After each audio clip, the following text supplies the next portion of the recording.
साधु साधु साधु। अभी सावन के शुक्ल पक्ष की अष्टमी पर उपोषित के दिन आप लोगों ने श्रद्धापूर्वक सुबह में शीत ग्रहण किए और पूजा वंदना ली। उसके बाद में दोपहर में विकाल से पहले कुसुम को भोजन दान दिया और आपस में मैत्री भोजन। शाम को पुण्य कर्म अर्जित करने के लिए पूरी पूजा वंदना ली और परित्राण की याचना की। परित्राण की याचना उपोषित के दिन परिशुद्ध मन, परिशुद्ध वाणी, परशु शरीर रखते हुए जब हम भगवान बुद्ध के परित्राण सूत्रों को सुनते हैं, अनंत मंगलकारी होता है। भगवान बुद्ध के जो वचन हैं वो सत्य वचन हैं। सत्य वचन के आधार पर कोई भी कर्म किया जाता है वो फलदायी होता है। भगवान बुद्ध का धर्म एक वैज्ञानिक धर्म है। उस वैज्ञानिक धर्म को समझने के लिए जो हम परित्राण होता है, जो सूत्रपठन होता है, ये सभी इसके पीछे एक वैज्ञानिक आधार है। हम भगवान बुद्ध के धर्म को वैज्ञानिकता के आधार पर समझेंगे तो हमारे लिए कल्याणकारी होगा और हमसे जुड़े हुए प्रत्येक व्यक्ति के लिए कल्याणकारी होगा। क्योंकि भगवान बुद्ध के धर्म को दूसरे धर्मों की तरह कर्मकांडी धर्म न मान लिया जाए, पाखंड वाला ढोंग वाला धर्म न मान लिया जाए, तो सत्य का आधार देना अनंत कल्याणकारी है। क्योंकि जैसे यहाँ बहुत सारी पूजाएं बोली जाती हैं, अगरबत्ती मोमबत्ती जलाई जाती है, सुगंधी आदि का प्रयोग किया जाता है। अभी परित्राण से पहले सभी को सूत्र पठन का लिए ये जो परमंडल बनाया गया सूत्र का क्या कारण है, क्यों ऐसा किया जाता है, सबके पीछे एक वैज्ञानिक आधार है। अभी नहीं, पहले भी परित्राण के बल से बहुत सारे लोगों का कल्याण सधा, बहुत सारे लोगों का भला हुआ। परित्राण रक्षा करते, आपत्ति विपत्ति से, सभी प्रकार के भय से, दुखों से मुक्त करने वाला भगवान बुद्ध का परित्राण है। सत्य वचन के आधार पर वो परित्राण फलदायी होता है। क्यों? भगवान बुद्ध के वचनों से सकारात्मक ऊर्जा का संचार होता है और सकारात्मक ऊर्जा जहाँ परित्राण होता है वहाँ धर्म की तरंगें घूमती हैं और नेगेटिव एनर्जी जाती है, पॉजिटिव एनर्जी आती है। कैसे आती है इसको समझते हुए वर्तमान के समय में हम इसे मोटी भाषा में अगर समझना चाहें तो ऐसा समझ सकते हैं कि पूरे संसार में तरंगों का ही खेल है। पूरे संसार में तरंगे फैली हुई हैं और वो तरंगों से आज हम इस जगह पर एक जगह पर बैठकर दुनिया के दूसरे कोने में अपनी आवाज़ को पहुंचा देते हैं। हमारी आवाज़ कैसे पहुंच जाती है? हमारे ध्वनि की तरंगें सैटेलाइट के माध्यम से ट्रांसफर होती हैं तो पहुंच जाती हैं। तो तरंगे जाती हैं, ध्वनि की तरंगे जाती हैं। ऐसे ही बुद्ध वचनों के सूत्र पठन होता है, उसका संज्ञान होता है। क्योंकि सारा खेल तरंगों का है। संसार में दो प्रकार की तरंगें होती हैं, सकारात्मक और नकारात्मक। दो प्रकार के विचार मनुष्य के अंदर पैदा होते हैं, सकारात्मक और नकारात्मक। हम ये जो प्रकाश देख रहे हैं, जो विद्युत है, ये विद्युत भी दो प्रकार की तरंगों से आज एक प्रकाश दिख रहा है। अगर दो प्रकार की तरंगें ना हो तो हमें प्रकाश नहीं दिखेगा। दो प्रकार की तरंगें कौन सी हैं? सकारात्मक और नकारात्मक। एक अर्थ का होता है और एक रंग का होता है। इस प्रकार ये लाइट जलती है और ये आवाज़ भी उसी विद्युत से चल रही है। दो प्रकार की तरंगों से यह ऊर्जा एनर्जी बन रही है। वह एनर्जी से हम हमारी आवाज़ की ध्वनि विस्तारक बड़ी दूर तक आवाज़ पहुंचा रहा है। तो सकारात्मक और नकारात्मक, पॉजिटिव एनर्जी और नेगेटिव एनर्जी, इससे नई ऊर्जा बनती है, वही हमारे कल्याणकारी होती है। ऐसी बुद्ध वचनों का सार है। बुद्ध वचनों में जो कुछ कहा जाता है, जो कुछ कहा गया है, वो भगवान बुद्ध के सत्य वचन है। उस सत्य वचन के आधार पर सारे प्रकार की आपत्ति विपत्तियाँ दूर हों, ऐसी मंगल कामना की जाती है। क्योंकि पहले भगवान बुद्ध के समय में, उससे पहले भी परित्राण का जो प्रभाव था, उससे पहले भी रहा। भगवान बुद्ध से पहले एक मोर परित्राण करता था, सुबह उठ के परित्राण करता था, शाम को परित्राण करता था, और वह बुद्ध वचनों का संज्ञान करता था, स्वच्छंद होकर वचन करता। एक राजा था, उस राजा की रानी को सपने में शील का पालन करने वाला वो हंस था, मोर था, शील का पालन करने वाला, सुनहरे रंग के उसके बाल थे, सोने जैसे। तो एक राजा था, उसके रानी के सपने में वह मोर आया।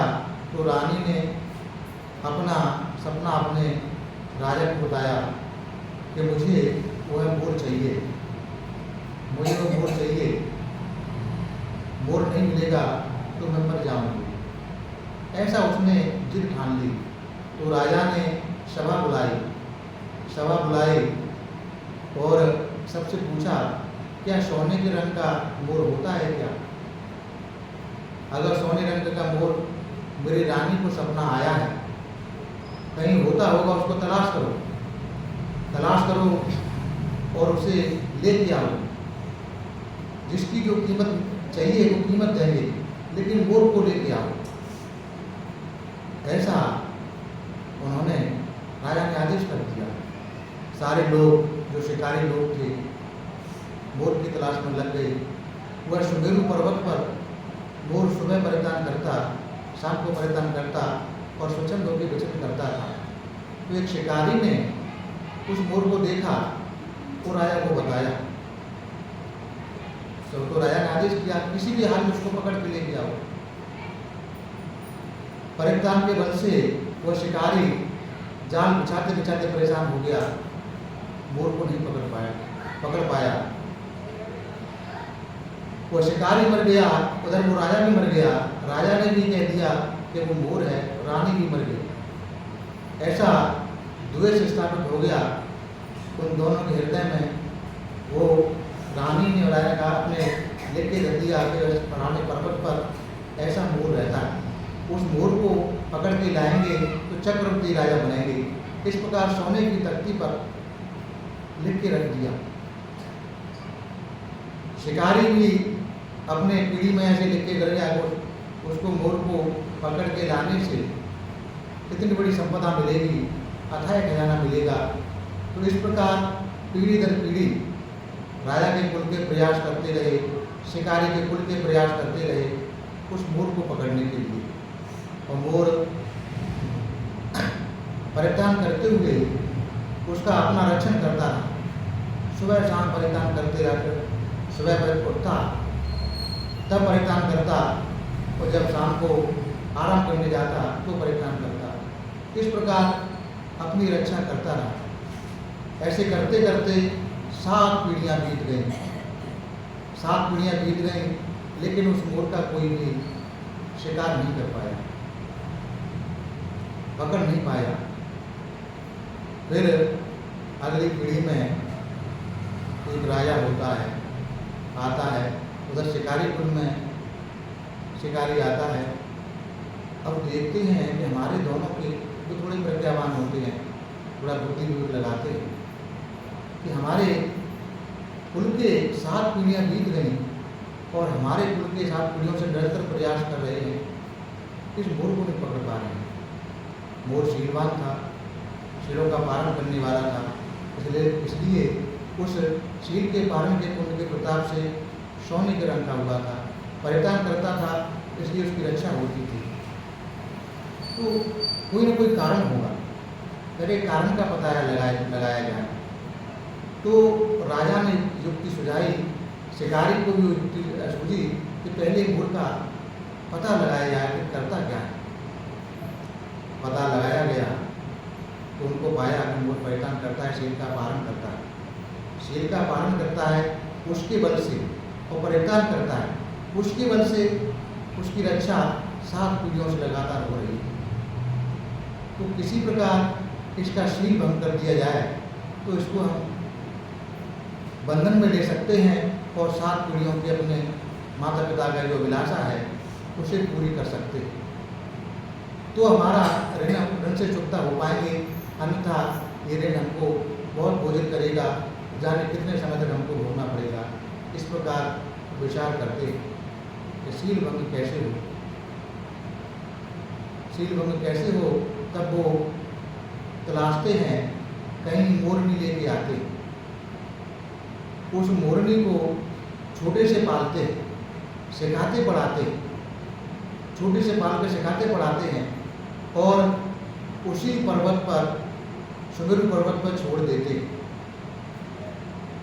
उस मोरनी को देखकर मोरनी उसके रिझाने का कोशिश करती है, प्रयास करती है और दिन 2-4 दिन में, हफ्ते 4 महीने में मोर भी रीझने लगता है। इस प्रकार उसका शील भंग हो जाता है। शील भंग होने पर उस पर आसक्त हो जाता है। आसक्त होने के कारण वो परित्याग करना भूल जाता है, परित्याग नहीं कर पाता। और राजा और वो शिकारी निरंतर निगाह रखे हुए थे कि जिस दिन इसका शील भंग होगा और जिस दिन ये परित्याग इसका छूट जाएगा, उसी दिन हम उसको जाल में डालकर पकड़ लेंगे। उसी तलाश में थे, उसी इंतजार में थे और समय बनता है, उनके अनुकूल समय बनता है और वह जो मोर 700 वर्षों तक पकड़ में नहीं आया और शील भंग होने के कारण, परित्याग छूटने के कारण वह बंदी बन गया। तो परित्याग का जो बल भगवान बुद्ध ने मोर परित करके हम बोलते हैं सुबह शाम के लोग, तो मोर परित, उसमें उसी मोर का ऐसा व्याख्या कहानी भगवान बुद्ध ने बताई है, जहाँ तक मैं 700 वर्ष तक वो परित्याग के बल से बंदी नहीं बन पाया, शीलवान होकर परित्याग करता था। आज आप लोगों ने भी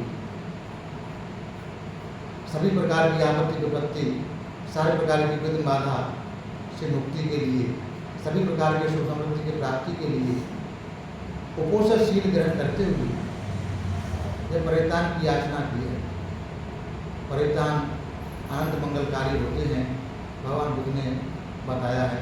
उस परित्याग को करने से, श्रवण करने से अनंत पुण्य बनता है, बहुत सारा पुण्य बनता है। वह पुण्य जो आप लोगों को अर्जित हो, उस परित्याग को हम कहेंगे, आप परित्याग को श्रद्धापूर्वक शांत मन से श्रवण करेंगे और अपने चित्त को एकाग्र करने का काम करेंगे। चित्त को एकाग्र आनापान के माध्यम से करने का काम करेंगे। उस परित्याग में हम किसी प्रकार की कोई बाधा हमारे द्वारा पैदा ना हो, ऐसा ध्यान में रखा जाए। अगर किसी को कोई तकलीफ दिखती है, कोई तकलीफ है या कोई परेशानी होती है, तो शांत भाव से उठ के जाए। किसी प्रकार का परित्याग में कोई बाधा उत्पन्न न हो, तो उसके पीछे भी कारण, परित्याग में बाधा उत्पन्न करने से अकुशल कर्म बनता है और परित्याग भी उसका जो फल है उसमें भी कोई बाधा उत्पन्न होती है। जैसा आना चाहिए वैसा नहीं हो पाता, उसके पीछे भी एक वैज्ञानिक आधार है। तो हम उस परित्याग को कहेंगे, आप सभी लोग शांत भाव से उस परित्याग को सुनने का काम करेंगे। अपने चित्त को एकाग्र करते हुए शील संपन्न पहले से हैं और चित्त एकाग्र और करेंगे तो मन को निर्मल करने का काम करेंगे। तो परित्याग आपके जीवन के लिए कल्याणकारी होगा, वर्तमान के जीवन के लिए कल्याणकारी होगा, भविष्य के जीवन के लिए कल्याणकारी होगा। और यह परित्याग का बल आप सभी के हित चिंतकों के, परिवारजनों के सुख समृद्धि में सहायक हो, ऐसी कामना करते हुए हम परित्याग करते हैं। आप शांति भाव से परित्याग को सुनने का काम करें। शमन्ता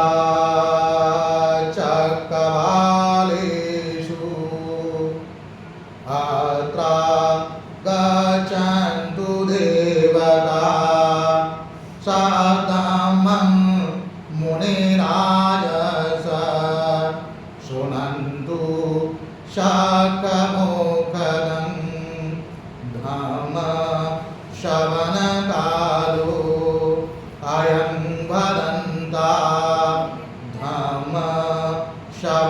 कालो अयं भदन्ता परित धम्म श्रवण कालो अयं भदन्ता ईशन्ता संत चित्ता तिशरण शरणा एकलोकन्तरेवा धुम्मा धुम्मा च देवा गणगुण गहना व्यावटा सबकालम् एते आयुन्त देवा वरकनकमये मेरुराजे वसन्तो सन्तो सन्तोषहेतुं मुनिवरवचनं शोधमग्गं समग्गं सर्वेषु चक्रवालेषु यज्ञा देवा च ब्राह्मणो यङ्गमेहि कथं पुण्यं सर्वसम्पत्तिसाधकं सवेतम् अनमोदित्वा समग्रशासने रता प्रमादरहिता हुन्तु आरक्षासु विशेषतो शासनस्य लोकस्य प्रतिभवतु सम्पदा शासनमपि लोकञ्च देवारक्षन्तु सम्पदा सन्धिं हुन्तु सुखी सर्वे परिवारे विहर्तनो अनीघा सुमना हुन्तु सहसाभ्येहि आदिभिः भजतो वा सुरतो वा मनुष्यतो वा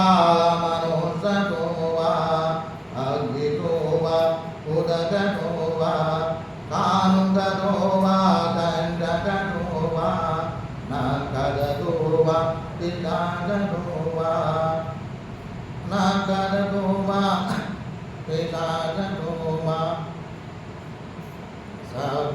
सभ्यारक्षं गहेन्दु अविद्या पचया संखारा संखार पचया विज्ञानं विज्ञान पचया नामरूपं नामरूप पचया सलायतनं सलायतन पचया वसो वस पचया वेदना वेदना पचया तन्ना तन्ना पचया उपादानं उपादान पचया भवो भव पचया जाति जाति पचया जरामरणं शोकपरिदेव दुःखदोमसु पायासा सम्भवन्ति एवमेताश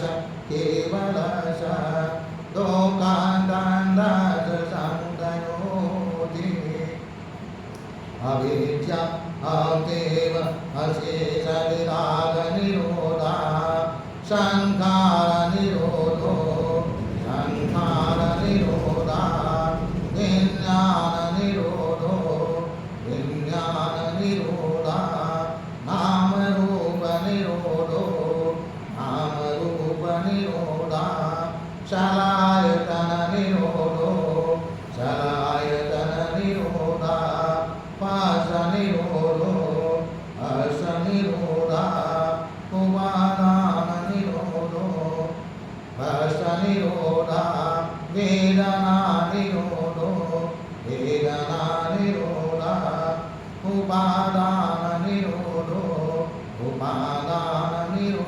वेदनानिरोधा तन्हानिरोधो तन्हानिरोधा उपादाननिरोधो उपादाननिरोधा भवनिरोधो भवनिरोधा जातिनिरोधो जातिनिरोधा जरामरणं शोकपरिदेव दुःखदोषु पायासा निरोधन्ति एवमेतास केवलश लोकान्तान्दास निरोधो भूतिः अनेकजाति संसारं संदारे संगनिवेदं रहकारकं गवेचन्द्रो दोका जाति गुणं गुणं रहकारकं देखोषि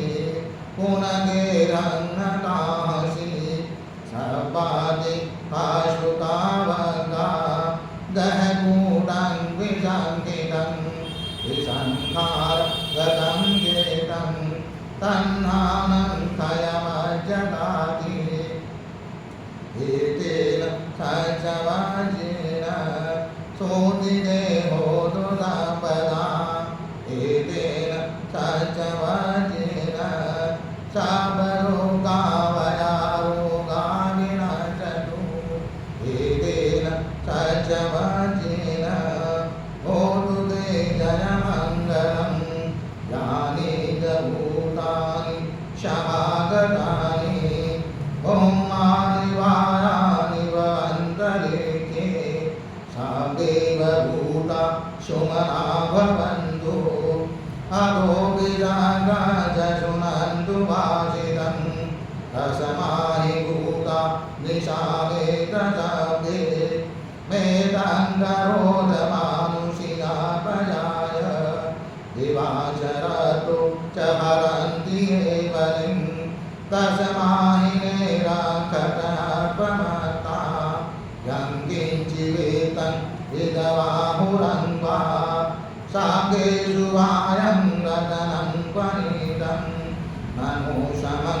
अर्पितदागतेन इदं विबोधे रतनं पनीतं एतेन सचेन शुभतिहोतु अयं विरागम् अमतं पनीतं यत जगासत्यमुनिसमाहितो न तेन धम्मेन समति किञ्चित् इदं विदं मे रतनं पनीतं एतेन सचेन शुभतिहोतु यं बुद्धक्षेत्रो परिवर्णयि शुचिं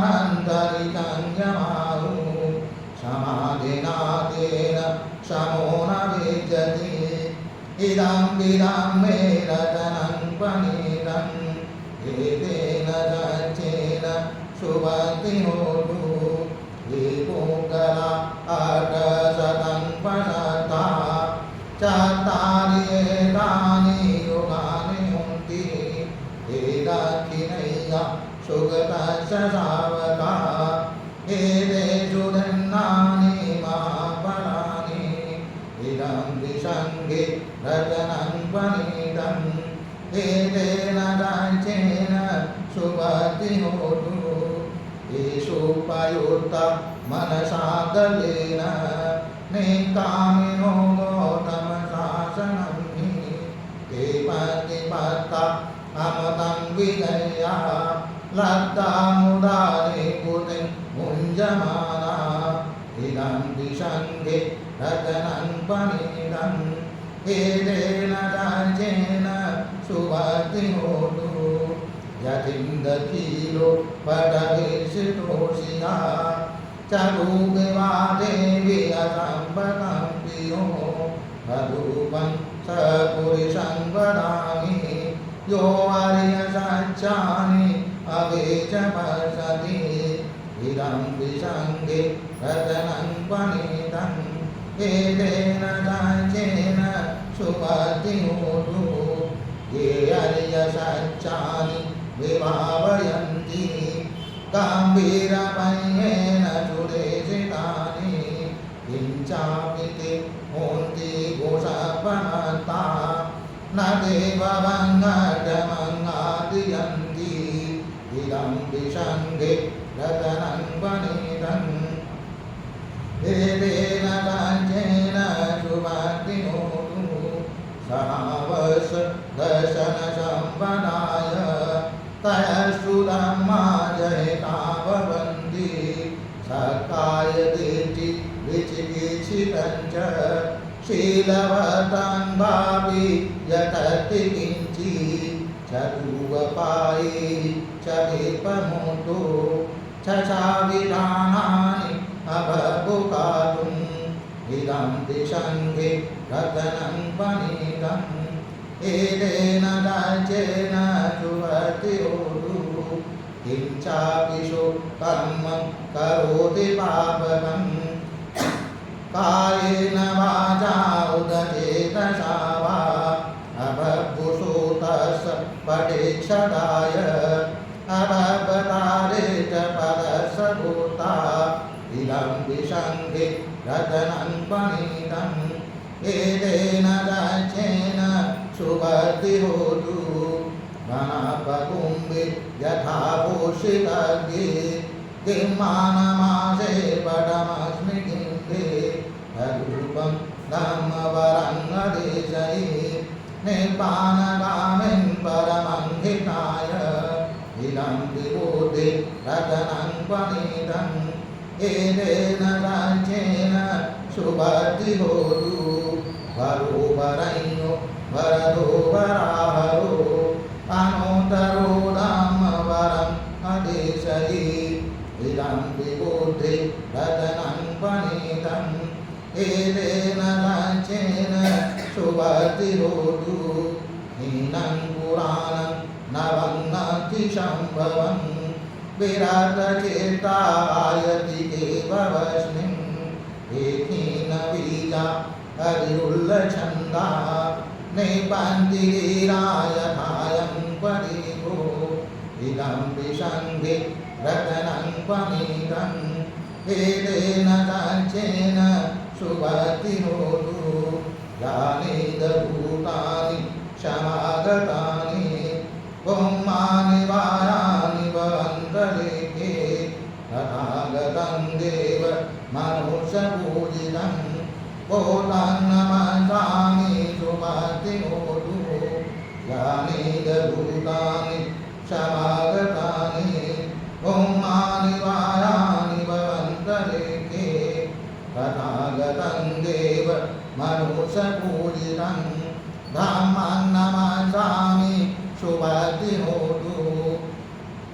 यानीदभूतानि क्षमागतानि पुम्मानि वाराणि भवन्तरेके तथागतं देव मनुष्यपूजितं सङ्गं नमसामि सुवर्ति होतु एतेन सचवर्जेन सोतिते होतु सम्पदा एतेन सचवर्जेन सर्वरोगाभयारोगा विनश्यतु एतेन सचवर्जेन होतु ते जयमङ्गलम् भूतानुसति मेत्ता च अशुभं मरणं सति द्वितीयमा चतुरारक्षा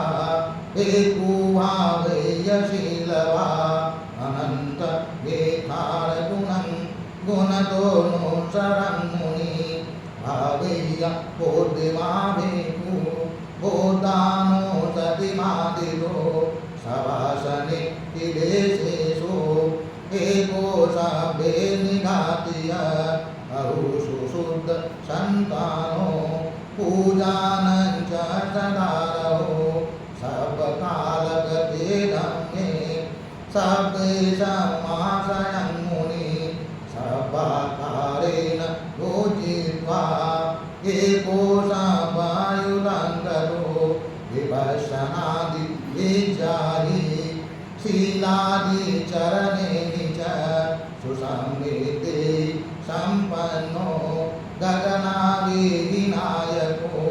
सम्मागतो शुभङ्खानम् अमोघवचनो चसो विविधस्यापि लोकस जाता निरवशेषतो अनेके गुणोगे सर्वसदुतमो बहु अनेके उपाये नरदं रमेश च एको सर्वस्य लोकस्य सर्वतानुदासको भागरीश्वर्यादीनं गुणानां परमो निधि पञ्चाश सर्वधर्मेषु करुणा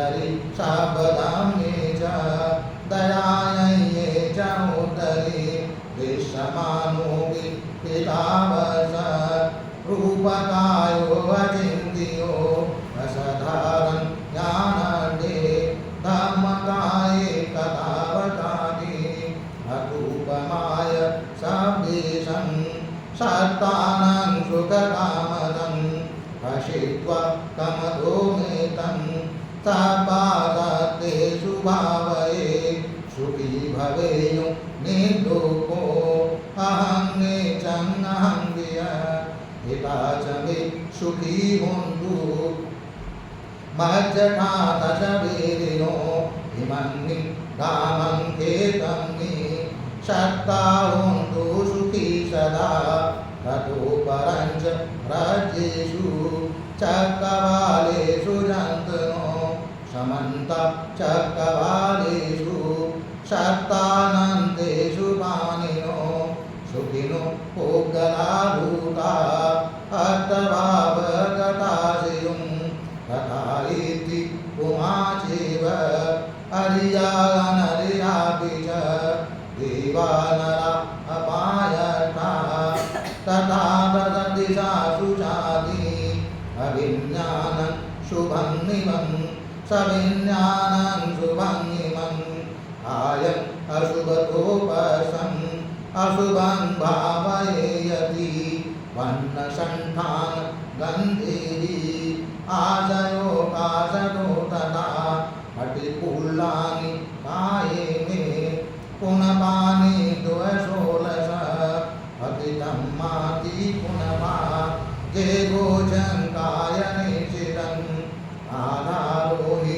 शुचितस काये तु पुनपेतितं नीले किमिव कायोऽयम् अशुचिर्मि समुदितो अन्तो अशुचि सम्पुन्नो पुन्नवच कुटिम्बिय अशुचि छन्दते नीचं यथा मेदकदालिका नानाकिनि कुलावासो पकचन्दनिकाविय अन्धभूतो रोगभूतो वर्णभूतो समोसयो अधिकिच्छोति ये गोचो पभिन्नगुणभोगमोदि भवागदीपतुल्लाय सायुसन्तत्याख्यम् अरूपमाय सब्देशं सम्पसन् भावये मरणं सति महासम्पत्ति सम्पत्ता यथा जता मदायिद तथा अहं मरिष्यामि मरणं मम सति उपत्या सहे वेदं मरणं नागतं तदा मरणस्थाय मोकाशं बलको विहै सति ईशकम् अनिवर्तन्तं सततं गमनोषकं जीवितम् उदयातं सूर्यो वियधावति विचुगोकुल उत्साव जलराजी परिखयं घातकोप विभूतस शबताप्रियवार्यो सूर्यसर्थाम पुण्यति बुद्धिबुद्धिजिनान्त्वयं घातेषि मरणं केपं कातुमादशिके तदा अर्चयानं च विकल्या बाहिराजतु बान्धवा मरामूर निमेषापि मरमानो अनुकनन्ति भावित्वा चतुरारखा आवजेय अनन्तरं महासंवेग वर्धूनि अटकटितवीर्यो जाति जरा जाले जुदीयमाय अतीतापतकवटलोकम् इदानीम् आहारगवेति लोकम् साम्वेगवर्धूनि मानियट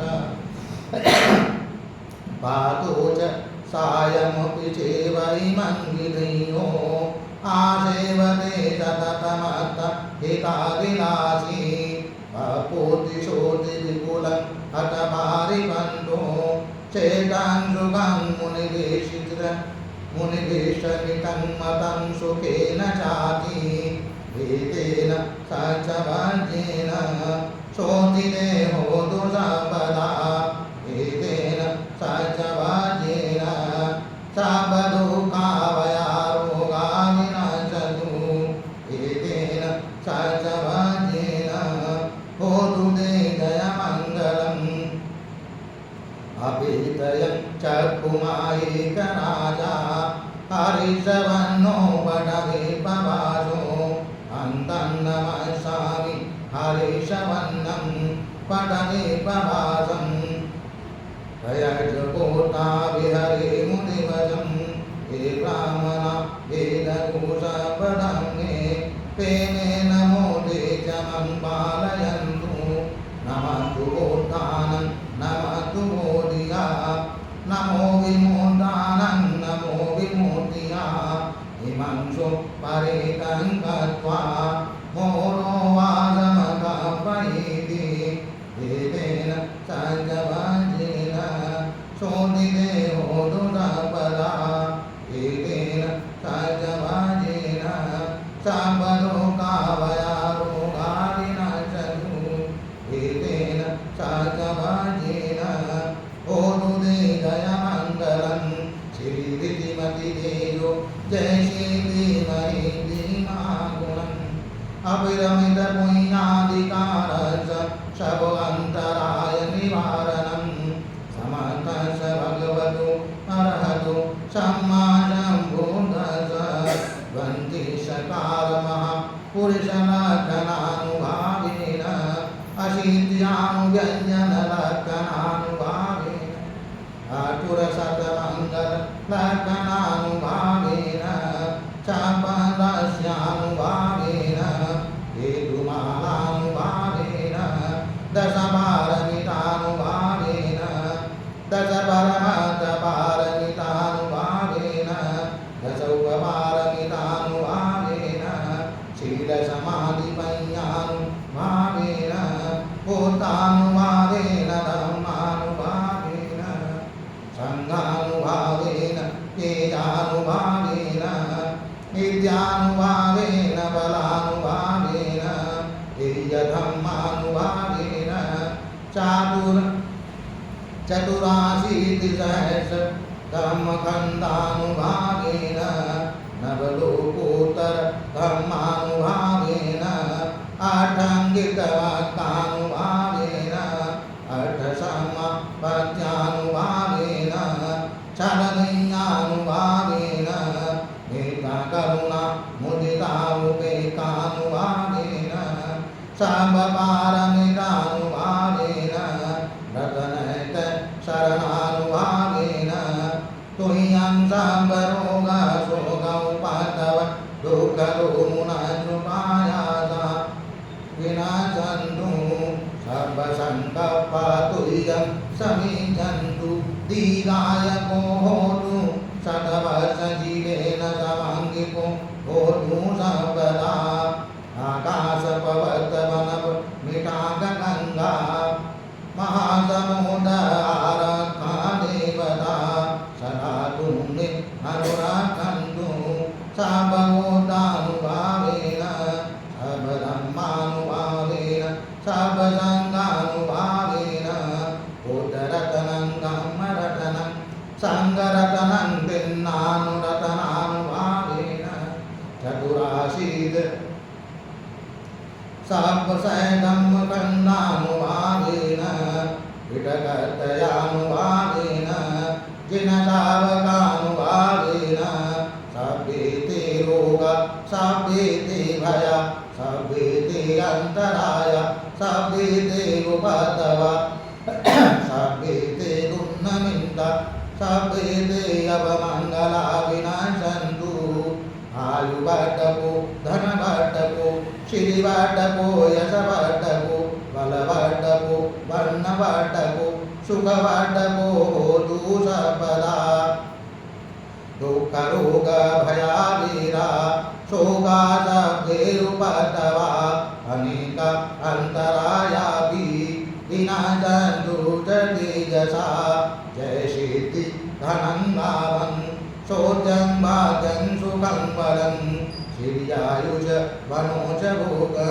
बुद्धि च यशवा सतवसा च आयुष जीव सिद्धि च होतु ते एतेन साचवाजेन शोधिते होतु सर्वदा एतेन साचवाजेन शापदुःखा भयारोगा विनाशतु एतेन साचवाजेन होतु ते जयमङ्गलं साभीतियो विभाजन्तु शापरोगो विनाशतु मा ते भवतु अन्तरायो सुखी दीर्घायुको भवतु शापमङ्गलं रक्षन्तु शापदेवता शापभूतानुभावेन सदा शोचे भवन्तु ते भवतु शापमङ्गलं रक्षन्तु शापदेवता शापधर्मानुभावेन सदा शोचे भवन्तु ते भवतु शापमङ्गलं रक्षन्तु शापदेवता शापसङ्घानुभावेन